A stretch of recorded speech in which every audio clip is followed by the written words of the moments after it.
Hi there everyone, good morning and enjoy your coffee if you're watching my video in the morning. I'd love to see your comments, and it makes me happy to see that so much coffee time is being spent with my videos. So I find what we hear from Iceland, what we hear from the Reykjanes Peninsula, and especially the area around Swartsengi and Grindavik is more concerning by the day, and I don't know why. I just have a bad gut feeling about this, so maybe this eruption will be a little worse than the last one. I surely hope not, but when I hear what the experts in Iceland are saying or predicting, it gets me a little worried, because today they have said that they basically expect an 800-meter long fissure, and that they already have done predictions for lava flow models, and they're expecting a constant lava flow of 600 cubic meters per second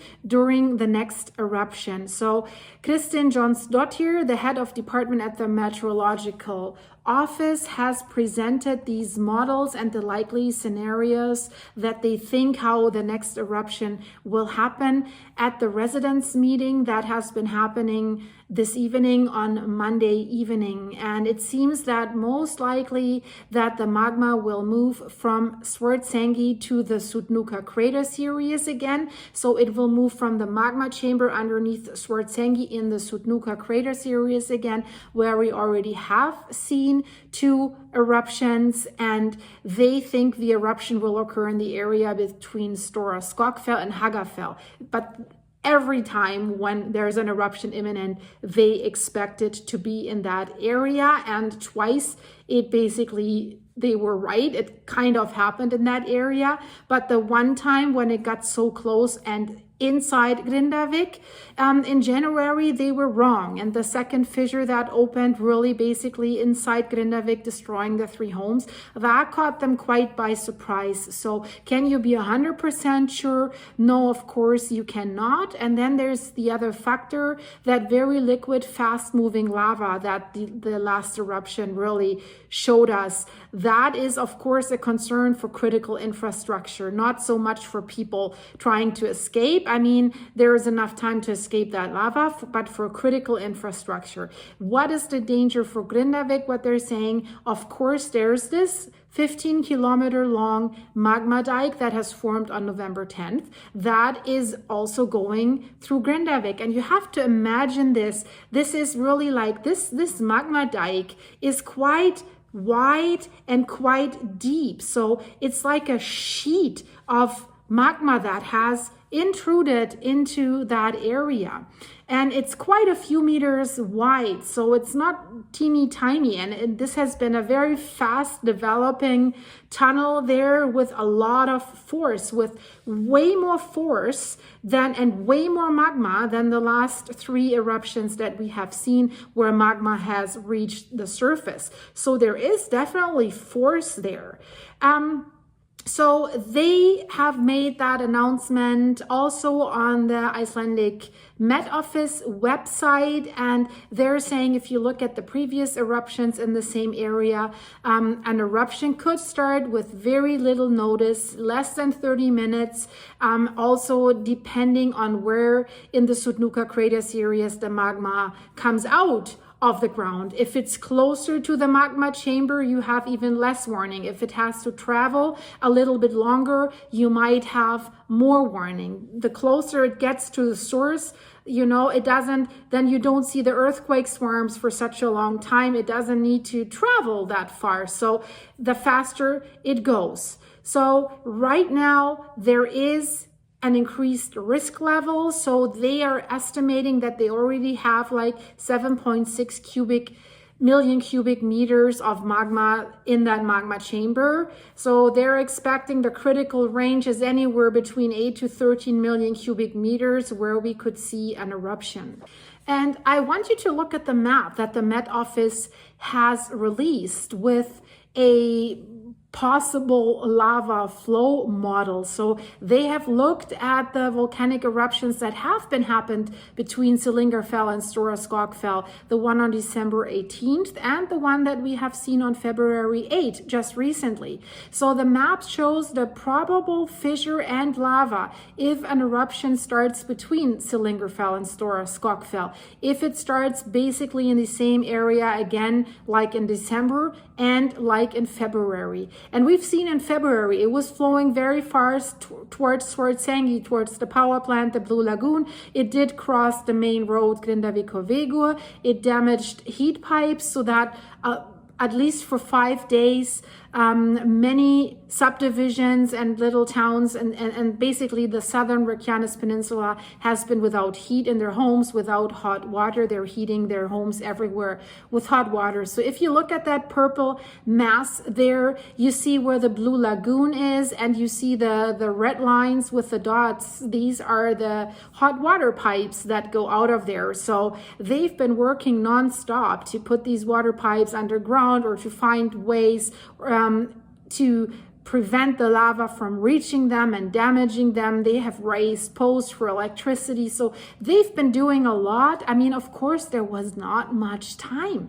February 8th, so not even a month yet that they had time. They had to repair the damage that that eruption and the lava flow has caused, but then they had to also evaluate, okay, where is new areas that might be affected by this, and then start working and trying to prepare these areas. And we've known, I've said it in the past, these workers that build these protection dikes, that try to dig pipes underground, that try to restore hot water systems, the guys that went into Grindavik to try to repair the infrastructure, and they took that risk, they should get an extra hazard pay. They're amazing.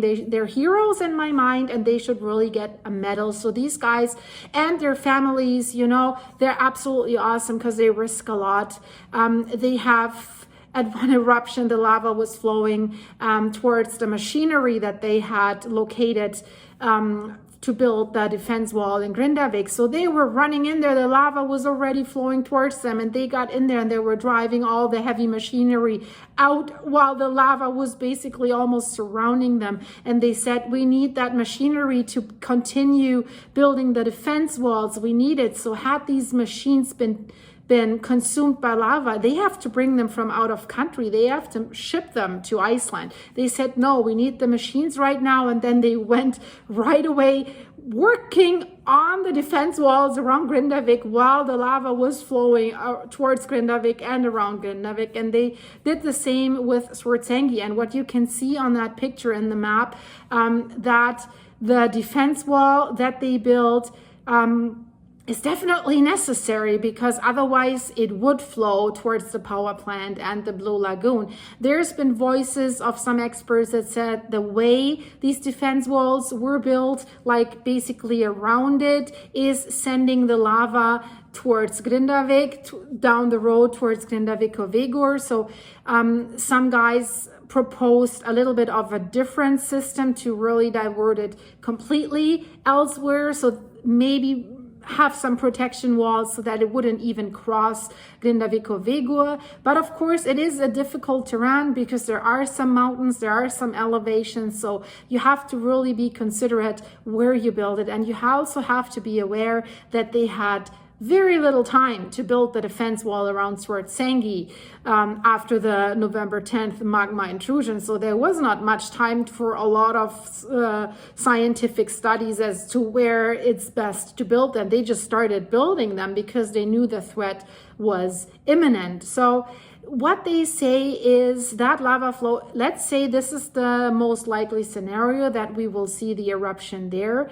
It's likely that the event will really happen sudden, like all over sudden, right? Localized, and there will be intense micro seismic activity. So if you look at the live earthquakes maps, it's really always like a cluster. You see it, most maps indicated with little dots. So when the dots become so clustered that you can't even see every single dot and it gets like a big dot, that's a very, very close indication that there's a seismic storm and that something's going on. And in the past, when I watched that, shortly after we saw the eruption. These earthquakes are not huge. They're minor earthquakes, but it's the swarm, the many earthquakes that are happening is what's causing this, because it's the sign that the magma is moving out of the magma chamber and into the area. So that's why warning will be very short, 30 minutes or less. And we know at the last eruption in February, the earthquake swarm started around 5:20 a.m. And then we know the sirens went off at 6. So the problem is also, if you see an earthquake swarm, it might take you a few minutes to realize, okay, it's getting more and more and more, and now it's a cluster. So you're losing time there as well. So the eruption started at 6 a.m. at the last eruption. So from 5:20 to 6, 40 minutes, but until you realize this is really an earthquake swarm, it takes some time. There was an interview with a seismologist that was on duty the night when the magma intrusion happened on November 10th, and she described it as, well, I was watching these seismographs and, you know, something was happening, and I was watching it, and then it got more intense and more, and then I was thinking, wow, this is right underneath Grindavik. And then she describes the process, and then the more she looked at it, she says, wow, no, this is right underneath people's home. We can't have people in the town while this is happening. And then she sounded the alarm, and then they came to the conclusion, we need to evacuate Grindavik, right? Now, since it has happened multiple times, I think that process will go a little faster because, you know, people are back, right? So the magma has also an easy way to the surface due to the previous eruption. So basically, if it was a train for the magma, the train tracks into this eruption area, they're already there because it has formed them during the last eruptions. That's why it can flow more undetected. It's not rumbling that much as if it had to build a new tunnel with new train tracks. But keep in mind, we have that magma tunnel that has formed on November 10th that expanded north and south, and there's fissures and tunnels that lead towards Grindavik. So that's why they're saying there is a risk for Grindavik as well. And they said yesterday, we're very worried that we can get an evacuation done in time because the notice will be so short. And that, they said, is valid for the Blue Lagoon area and the town of Grindavik, because in both areas there's people. So if there was this eruption as estimated, they think that the lava could then reach Grindavík in less than 4 hours. And it was the same time last time. I think it was around 3 hours, maybe a little more, until the lava flow did reach Grindavík. And so they're estimating that the same thing might happen again. So ideally, they should be prepared by then, close the gap in between the walls, the defense wall and everything. So at Hagafell, if there was to be an eruption at Hagafell like it was on January 14th, then we would have a complete different scenario. And you have to look at this map, guys, because this doesn't really look so great, right? So then there would be seismic activity on the Sutnuka crater series, and it would start at Lingerfell and then it would move south. So if you see seismic activity moving along the dike towards Grindavik, that's a matter of concern, because if you look at this area, then the lava, if it's a little bit further down in the Hagafell area, the land keeps flowing down towards the sea because Grindavik is at sea level basically. So we know there's defense walls as well, and you can see it in the picture that north of Grindavik there's this defense wall that has diverted some of the lava before. So it would cross Grindavik, would be diverted by the defense wall, and then on the western side of Grindavik it would flow down towards the sea, but would definitely catch some areas of Grindavik. And they're also showing that some lava could also flow like to the east. So not such a good scenario, especially since you consider that you have to get out of Grindavik somehow. And a lot of you have said in the comment, well, why can't you have a boat ready in the port? I've been saying that for a month now. But of course, there is some time until the lava flows there.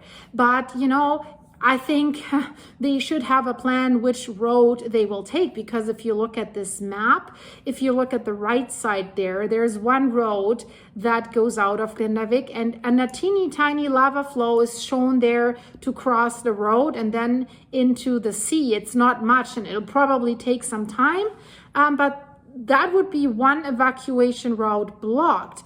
And then if you see on the left side of that map, I mean, there it looks quite blocked, right? And then up north, of course, there's Grindavík. That looks not good. And that road will be closed off anyways by the defense wall, that they will need to close that gap, or maybe it is closed already. I think it is closed. So that is definitely a not so good event. That's the Hagafell area. So a probable warning, that's what they're thinking. And that's the good thing is if it goes into that area, because the magma has to travel further, they're saying a probable warning would be about 1 to 3 hours between the first tremors being measured and the eruption starting. And then they say the lava would reach the defense walls in Grindavik in an hour, so quite fast. 1 to 3 hours, that's quite the time frame. They have said in the past that they could only give like a 40-minute warning or less than an hour warning for Grindavik. So I don't know why that time period is now so extended. It surprises me a little bit because they really have stressed in the past little to no warning for the residents of Grindavik.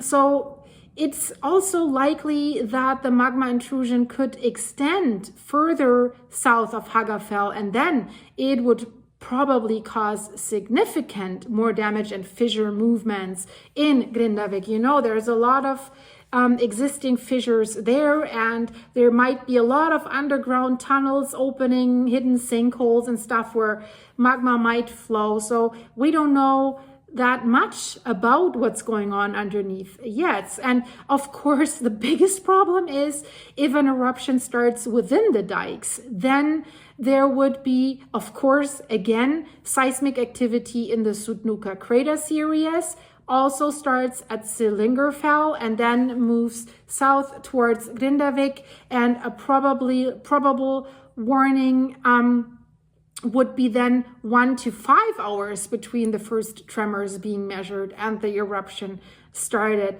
So I don't know. I don't think we've had that much warning in the past, what they're saying there. I mean, maybe they have increased the efficiency of their measuring systems since the last few eruptions, and they have put up more seismometers and stuff like this, so maybe they can detect minor movements earlier. But remember, we had problems in the past with the weather. If there was bad weather, rain, snowstorms, a lot of wind, they were not able to detect the smaller earthquakes. So the smaller seismic swarms, they were not able to detect or to tell, is this stuff on the seismometer coming from like the weather disruptions or is it earthquakes? So that's why in the past they said, if the weather's bad, we might not be able to give you a warning time, little to no warning. So yeah, it's not such a good outlook, and all we can do is just wait and see and hope that, you know, the eruption will not be close to Grindavik. But on the other hand, we don't want it close to the Blue Lagoon and the Swartsengi power plant as well, since that's not really free from people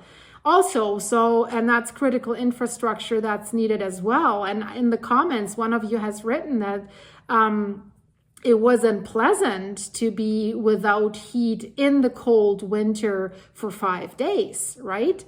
So we will have to see, guys. I will definitely keep you updated about all of this. And if you like this video, it would be absolutely awesome if you could leave it a like. And if you want to be up to date with what's going on in Iceland, please subscribe and click the notification bell. But also, guys, check my YouTube start page if you are looking for one of my videos. I'll release one every day because I've seen reports that the notification bells don't work, that you don't get notified if I upload a new video. So check my page daily. I'm sure there'll be something. You can't get rid of me so fast. So check it out, and I'll put 2 videos in the end screen, guys. And I hope you're having a great morning, day, evening, wherever you are. And of course, I hope to see you very, very soon on my channel. And thank you so much for watching and your support that you're giving me with your supers on my buymeacoffee.com website. Subscribe on the buymeacoffee.com website. I'll send out emails if the new eruption is happening